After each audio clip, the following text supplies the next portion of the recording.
Is unemployment up or down? That's a great question. If you saw the cover of Newsweek recently, you may have been surprised that they announced the recession was over. Friday's news from the U.S. Department of Labor that unemployment had dropped 0.1% to 9.4 from 9.5 seems to signal that Newsweek's cover may be a leading economic indicator. But is it right? ADP, the massive payroll processing company, produces reports based on payroll from 400,000 of their 500,000 business customers. This represents nearly 23 million employees working in the private sector. This is significantly different from the 110,000 people that the U.S. Department of Labor surveys to determine unemployment. This is 100 times larger, which is to say it has a greater accuracy and more validity in the market. And ADP says the job market shrank in July.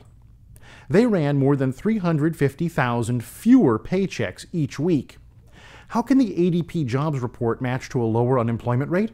How can we lose jobs in a month, lose jobs in a quarter, but have a lower unemployment rate? Remember, the survey that is done to determine unemployment doesn't include discouraged workers, nor does it include underemployed workers. It just doesn't add up. Newsweek's cover story doesn't add up either. Does the recession look over to you? The economy is still contracting, according to the economists who determine those things, so it's news to them that the recession is over. It was certainly news to me. It was also news to ISM. ISM is the Institute for Supply Management, which releases a series of studies on a monthly basis on the health of businesses in America. The NMI is the non-manufacturing index, which is why it's often called the services index. The services market was expected to rise in July, perhaps by people who read the Newsweek cover story or listen to the White House briefings on how great the economy is. But it dropped. For the 10th consecutive time. At a faster pace than last month. The ADP report showed 371,000 fewer jobs in July than there were in June, and the July ISM Services Index fell to 46.4 from 47.0 when it was expected to grow to 48.2. So the boys and girls at Newsweek may have gotten it wrong.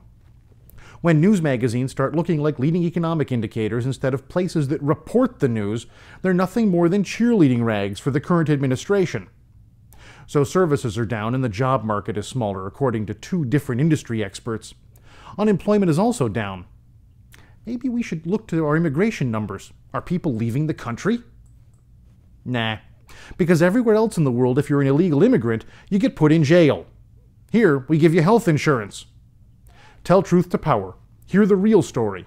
Think for yourself. Join the conversation at econmilitia.com. Take back your inalienable rights.